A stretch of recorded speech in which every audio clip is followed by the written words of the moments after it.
안녕하세요. 성도 여러분 반갑습니다. 김관우 목사입니다. 네, 오늘 눈꽃 큐티 함께 하도록 하겠습니다. 네, 오늘 본문은 오병이어 사건을 다룬 본문입니다. 예수님께서 많은 사람을 치유하시고 무리가 많이 따라다녔어요. 그런데 그때 날이 저물었다라고 얘기를 하죠. 12절 날이 저물어가매 12사도가 나와 여짜오되 무리를 보내어 두루 마을과 촌으로 가사 유하며 먹을 것을 얻게 하소서. 우리가 여기는 빈들이니이다. 이렇게 씁니다. 날이 어두워져서 사람들이 빈들에 모였어요. 이 빈들이라고 하는 것은 원래 원문에 보면 원어로 보면 에레모스 토포스 뜻인데 버림받은, 고독한, 황막한, 황폐한, 버림받은 장소를 말하는 거예요. 사람이 살지 않는 곳, 광야일 수도 있고 도시가 이루어지지 않는 장소일 수 있고 사람들이 다니지 않아서 관리가 안 되는 그런 곳을 에레모스 토포스, 그러니까 버림받은 장소다라고 얘기하죠. 그런 곳에 예수님께서 가셔서 남자만 5,000명이 모이게 됐습니다. 모든 사람들을 다 살펴보면 거의 한 2만 명, 15,000명에서 2만 명 정도 되는 그런 규모였습니다. 그런 황무지에 난리가 났어요. 예수님 아니면 그곳에 사람이 찾아가지 않은데 예수님의 유명석 때문에 찾아갔어요. 그러면 날이 저물어서 배가 고플 시점이 된 것이죠. 그럼 생각해 봐야 돼요. 이때 예수님을 따라다니는 사람들이 무언가를 얻어먹을 거라고 생각하는지 아니면 예수님에게 무언가를 해주고 싶은지 그런 마음을 우리가 먼저 생각해 봐요. 나의 오랫동안 해결하지 못한 질병 또 문제, 하나님 나라를 또 배우게 되잖아요. 그러면 여러분 얻어먹고 싶겠습니까? 갖다 드리고 싶겠습니까? 그럼 갖다 드리고 싶은 마음이 먼저일 것입니다. 그런데 여러분 제자들이 와서 그들을 얻어먹게 해달라고 얘기를 하는 거예요. 사 먹을 것을 사 먹게 하라고 얘기를 합니다. 그랬더니 예수님께서 이렇게 말합니다. 예수님께서 이르시되 너희가 먹을 것을 주라 하시니 여짜오되 우리에게 떡 5개, 오병이어 2마리, 물고기 2마리밖에 없으니 이 모든 사람 위하여 먹을 것을 사지 아니하고서는 할 수 없나이다.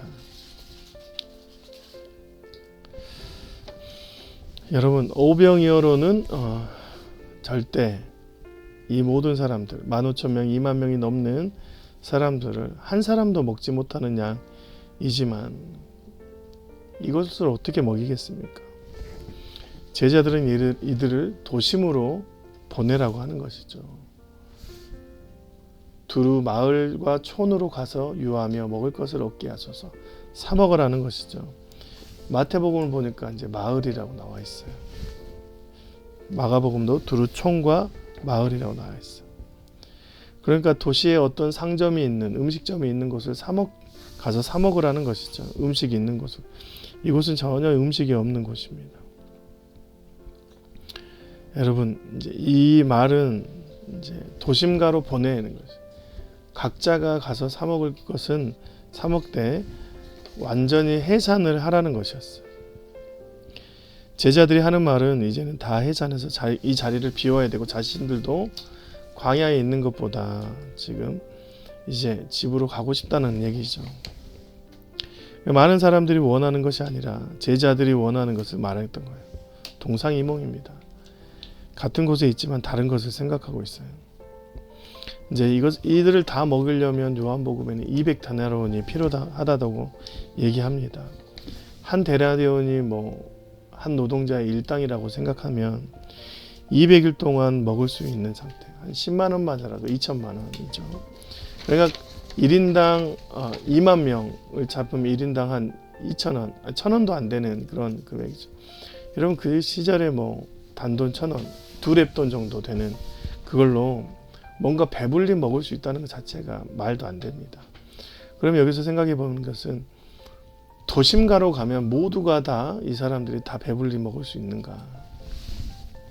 어떤 사람은 돈이 있어서 사 먹어서 배부를 수 있지만 또 어떤 사람들은 돈이 없어서 사 먹지 못하는 상태가 됐습니다. 그럼 이 도시로 가면 뭐가 없어지냐면 공평이 없어져요. 차별과 갈등이 생기게 됩니다. 예수님을 따라다니며 하나님 나라를 경험하다가 다시 도시로 가면 각자의 위치에서 차별을 받을 수밖에 없는 경험을 하고, 지금 예수님 따라다니다가 하나님 나라를 경험했는데 그것이 소멸되게 되는 것이죠. 그래서 예수님께서는 빈들인데도 불구하고 지금 날이 저물어 어쩔 수 없는 상황이지만 그들을 돌려보내지 않으셨어요. 이는 남자가 한 5,000명 됨이라 제자들에게 이르시되 때를 지어 한 50명씩 앉으라 하시니 제자들이 이렇게 하여 다 앉힌 후에 예수께서 떡 5개와 물고기 2마리를 가시사 하늘을 우러러 축사하시고 떼어 제자들에게 주어 무리에게 나누어 먹게 하시니 먹고 다 배불렀더라. 그 남은 조각을 12바구니에 거두니라 했습니다. 여러분, 본문에서 뭐라 하냐면 이 하찮은 오병이어를 들어서 축사하시고 감사기도 하시고 제자들에게 나눠주니까 다 배불리 먹었다 그래요. 다 배불리 먹었다. 각자 도심가로 가도 먹을 수 없는 그런 상황이지만 예수님을 통해서 다 배불리 먹은 상태가 된 거예요. 공평을 느끼게 됩니다. 그리고 이 안에서 뭐가 없어지냐면 욕심이 없어져요. 남은 조각을 거두니 12바구니가 되었다. 여러분, 우리가 본래 음식에 나누면 남이 줬다 하더라도 그것을 내가 먹고 남은 것은 내 걸로 생각합니다. 예전에 저희 어머니도 공장에서 일하다가 돌아오면 항상 참으로 받았던 빵을 가져와서 저에게 줬습니다. 보통 나한테 있는 그런 음식이나 재물은 내 것으로 생각하고 욕심을 가지고 내가 챙기는데 이때는 거두라고 하니까 다 나눠줬어요. 실은 이때 욕심이 없어진 상태입니다.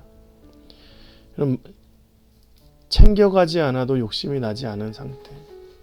누구로 인해서 그럽니까? 예수님으로 인해서 하나님 나라를 경험하니까 그들에게 욕심이 없는 상태가 있는 거예요. 여러분, 차별이 없고 공평하고 그 안에 욕심이 없는 상태는 어떤 상태예요? 하나님 나라를 경험한 것입니다. 여러분, 우리가 예수와 함께하는 삶은 이 땅에서 빈들이라 할지라도 하나님 나라를 경험하는 삶을 살게 되는 것이죠. 그 땅이 곧 천국이고 예수로 인해서 모든 것이 해결되는 그런 것을 우리의 삶에서 경험할 수 있다는 것이죠. 내 것을 채우려고 예수를 찾는 인생이 아니라 예수님을 통해서 우리의 모든 것이 다 만족되어져서 이것저것 먹으면서 채우는 인생이 아니라 정말 하나님께서 주신 참 그리스도의 제자로서 주님을 따르는 그런 완전한 삶을 살아가시길 주님의 이름으로 축원드립니다. 고맙습니다. 안녕히 계세요.